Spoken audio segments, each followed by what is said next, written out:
Hello students, how are you. आज हम physics का फर्स्ट चैप्टर आपको बताएंगे। जैसा कि आपको मालूम है, the first chapter of physics is motion. So students, try to understand this video very carefully. I think all the problems and the doubts will be cleared after this video. So we are going to start our first chapter, motion. So students, जैसा कि word suggest करता है, motion means movement.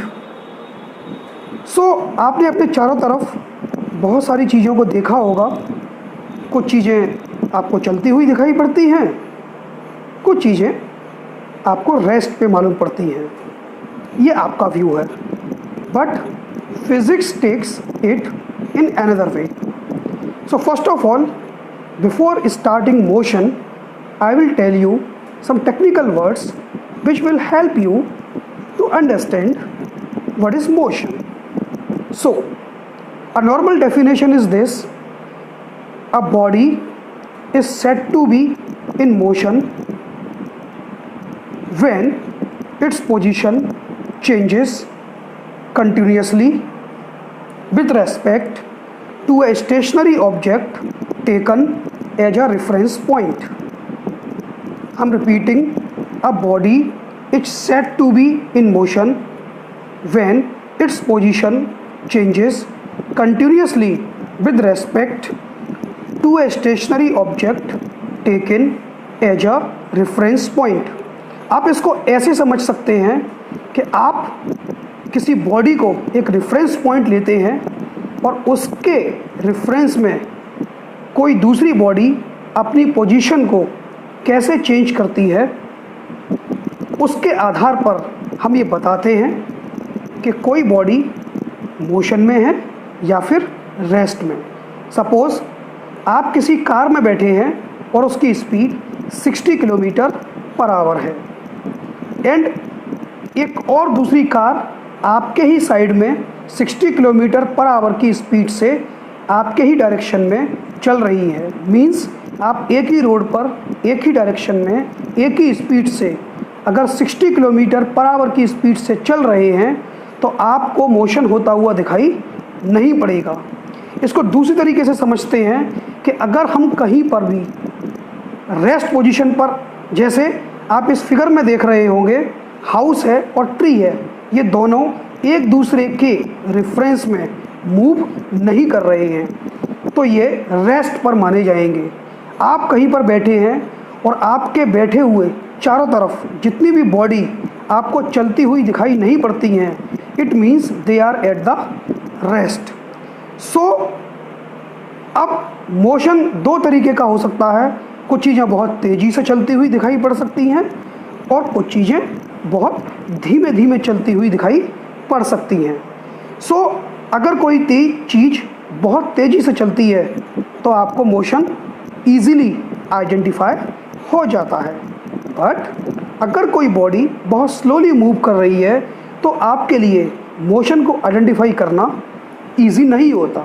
जैसे plants grow करते हैं, they are in motion, but you are not able to identify the motion in plants, but the movement in plants is going on in each and every second. आपके चारों तरफ आपने clock देखी होगी, आपको second की सुई बहुत तेज़ी से चलती हुई दिखाई पड़ती है, मिनट की सुई भी दिखाई पड़ती है, बट आवर वाली क्लॉक की सुई आपको आसानी से मूवमेंट करती हुई दिखाई नहीं पड़ती, because the hours hand of the clock is moving very slowly. So this is the motion. I am repeating, a body is said to be in motion. A body is said to be in motion when its position is changing continuously with respect to a reference point. किसी भी reference point के comparison में अगर body की position change हो रही है तो हम उसे मोशन बोलते हैं। Now distance and displacement. Student, रोज़मर्रा की ज़िंदगी में हम इसको बहुत आसानी से समझ सकते हैं। So first of all, distance और डिस्प्लेसमेंट दोनों ही दूरियां हैं। It is a length. So the unit of distance and displacement is metre in SI unit. अब now the question arises, what is the difference between distance and displacement? So first of all, the normal definition of distance is the actual length covered by a body is known as distance. Suppose इस figure में अगर आप देखें, distance कोई body A से B तक C तक जाती है, C से B तक जाती है और B से वापस A तक आ जाती है, तो डिस्टेंस कितनी कवर करी? A से C 4 किलोमीटर, C से B 3 किलोमीटर और B से A 5 kilometre. Means 4 + 3 + 5, 4 + 3 + 5, this equals to 12 kilometer. This is the actual distance covered by the body, but the person starts from A and comes back on A, so the displacement of a person is 0. Displacement word अपने आप में suggest करता है कि इसका मतलब क्या है, अपने प्लेस से हटना। तो आपने देखा था कि A से जो बॉडी चली थी वो अपने प्लेस से कुछ देर के लिए तो चली, लेकिन वापस अपने ही प्लेस पर आ गई। So displacement is 0। मैं आपको और बहुत सारे अलग अलग एग्जाम्पल्स की मदद से भी इसको समझाता हूँ। You are seeing this figure, A and B, there are two teams. A also want to go to this point and B also, but you are watching the difference between A and B is 10 kilometer. So A to this point the distance is different, and B to C, B to this point the distance is different. So displacement and distance are two different things. Distance, I am repeating, the actual length covered by a body is known as distance, and the difference between initial position and final position of a body is known as displacement. The difference between initial position and final position along with direction is known as displacement. आप इसे ऐसे भी समझ सकते हैं, 5 kilometre अगर मैं लिखता हूँ तो ये डिस्टेंस है, and when ever I right 5 kilometre east, it means this is a displacement. Displacement is a scalar quantity and displacement is a vector quantity. Displacement scalar quantity क्यों है और displacement vector quantity क्यों है? जैसा कि आप यहाँ देख रहे हैं, डिस्टेंस जिसके अंदर सिर्फ मैग्नीट्यूड होता है, जैसे 4 किलोमीटर, उसको हम बोलते हैं स्केलर क्वांटिटी, और जिसके अंदर मैग्नीट्यूड और डायरेक्शन दोनों होती हैं उसे हम बोलते हैं वेक्टर क्वांटिटी। जैसे डिस्प्लेसमेंट, जैसे 10 kilometre this is only distance, but 10 kilometre north it is displacement. See another example, a person want to go from A to B, A to C, C to B. This is the example. So I am just taking a person goes first of all from A to C and then C to B. His actual length covered is 4 plus 3. 4 plus 3 equals to 7. This is the distance covered by. But whenever we want to calculate the displacement, we will go to the shortest path, which is 5 kilometer. This is the shortest path. Similarly, we can see in circular path, a person start from A and comes back on A. A person start from A and comes back on A.